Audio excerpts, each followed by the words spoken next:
ओम शांति। लौकिक अलौकिक संबंध का त्याग।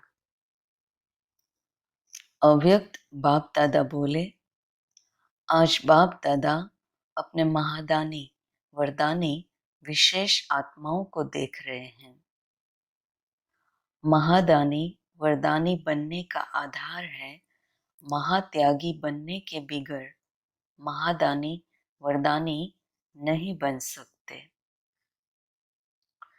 महादानी अर्थात मिले हुए खजाने बिना स्वार्थ के सर्व आत्माओं के प्रति देने वाले निस्वार्थी। स्व के स्वार्थ से परे आत्मा ही महादानी बन सकती है। वरदानी सदा स्वयं में गुणों, शक्तियों और ज्ञान के खजाने से संपन्न आत्मा सदा सर्व आत्माओं के प्रति। वरदानी सदा स्वयं में गुणों, शक्तियों और ज्ञान के खजाने से संपन्न आत्मा सदा सर्व आत्माओं के प्रति श्रेष्ठ और शुभ भावना तथा सर्व का कल्याण हो ऐसी श्रेष्ठ कामना रखने वाली सदा रूहानी रहम दिल, फिराक दिल ऐसी आत्मा वरदानी बन सकती हैं। इसके लिए महात्यागी बनना आवश्यक है। त्याग की परिभाषा भी सुनाई है कि पहला त्याग है अपने देह की स्मृति का त्याग, दूसरा देह के संबंध का त्याग। देह के संबंध में पहली बात कर्म इंद्रियों के संबंध की सुनाई, क्योंकि 24 घंटे का संबंध इन कर्म इंद्रियों के साथ है। इंद्रिय जीत बनना, अधिकारी आत्मा बनना यह दूसरा कदम। इसका स्पष्टीकरण भी सुना। अब तीसरी बात यह है देह के साथ व्यक्तियों के संबंध की। इसमें लौकिक तथा अलौकिक संबंध आ जाता है। इन दोनों संबंध में महात्यागी अर्थात नष्टोमोहा। नष्टोमोहा की निशानी दोनों संबंधों में न किसी में घृणा होगी, न किसी में लगाव व झुकाव होगा।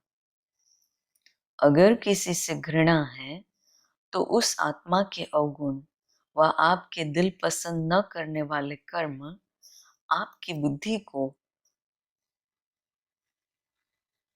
बार बार विचलित करेंगे। न चाहते भी संकल्प में, बोल में, स्वप्न में भी उसी का उल्टा चिंतन स्वतः ही चलेगा। याद बाप को करेंगे और सामने आएगी वह आत्मा।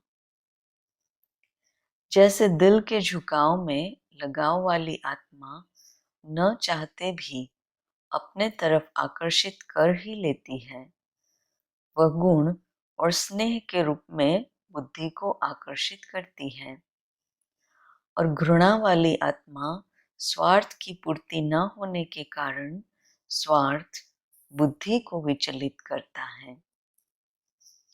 जब तक स्वार्थ पूरा नहीं होता तब तक उस आत्मा के साथ विरोधी संकल्प व कर्म का हिसाब समाप्त नहीं होता। घृणा का बीज है स्वार्थ का रॉयल स्वरूप चाहिए। इसको यह करना चाहिए, यह न करना चाहिए, यह होना चाहिए।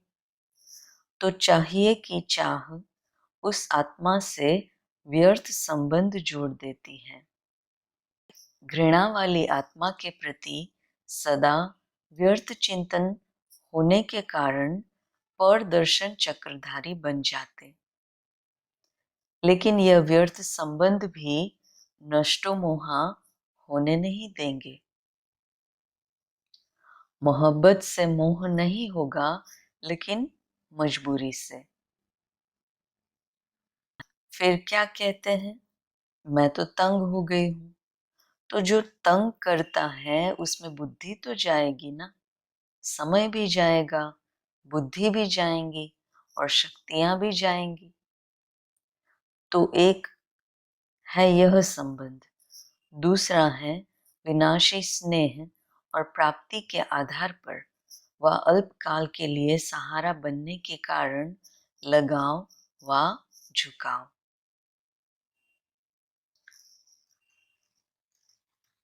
यह भी लौकिक अलौकिक दोनों संबंध में बुद्धि को अपनी तरफ खींचता है। जैसे लौकिक में देह के संबंधियों द्वारा स्नेह मिलता है, सहारा मिलता है, प्राप्ति होती है, तो उस तरफ विशेष मोह जाता है ना। उस मोह को काटने के लिए पुरुषार्थ करते हो, लक्ष्य रखते हो कि किसी भी तरफ बुद्धि न जाए।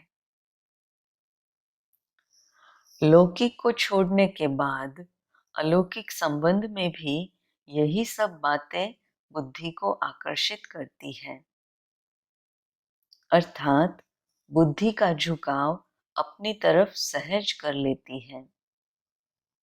यह भी देहधारी के ही संबंध है। जब कोई समस्या जीवन में आएगी, दिल में कोई उलझन की बात होगी, तो न चाहते भी अल्पकाल के सहारा देने वाले व अल्पकाल की प्राप्ति कराने वाले लगाव वाली आत्मा ही याद आएगी, बाप याद नहीं आएगा।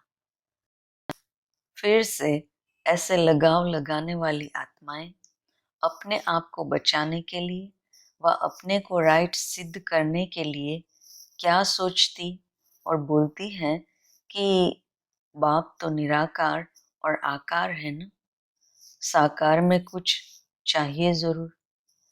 लेकिन यह भूल जाती हैं, अगर एक बाप से सर्व प्राप्ति का संबंध, सर्व संबंधों का अनुभव और सदा सहारे दाता का अटल विश्वास है, निश्चय है, तो बाप दादा निराकार या आकार होते भी स्नेह के बंधन में बांधे हुए हैं, साकार रूप की भासना देते हैं।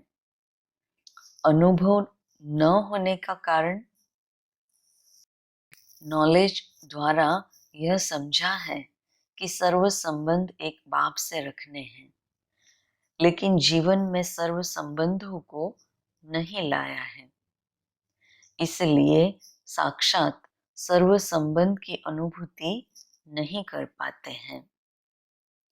जब भक्ति मार्ग में भक्त माला की शिरोमणि मीरा को भी साक्षात्कार नहीं लेकिन साक्षात अनुभव हुआ, तो क्या ज्ञान सागर के डायरेक्ट ज्ञान स्वरूप बच्चों को साकार रूप में सर्व प्राप्ति के आधार मूर्त सदा सहारे दाता बाप का अनुभव नहीं हो सकता? तो फिर सर्वशक्तिवान को छोड़ यथाशक्ति आत्माओं को सहारा क्यों बनाते हो? यह भी एक गुह्य कर्मों का हिसाब बुद्धि में रखो। कर्मों का हिसाब कितना गुह्य है, इसको जानो। किसी भी आत्मा द्वारा अल्पकाल का सहारा लेते हो व प्राप्ति का आधार बनाते हो, उसी आत्मा के तरफ बुद्धि का झुकाव होने के कारण कर्मातीत बनने के बजाय कर्मों का बंधन बंध जाता है।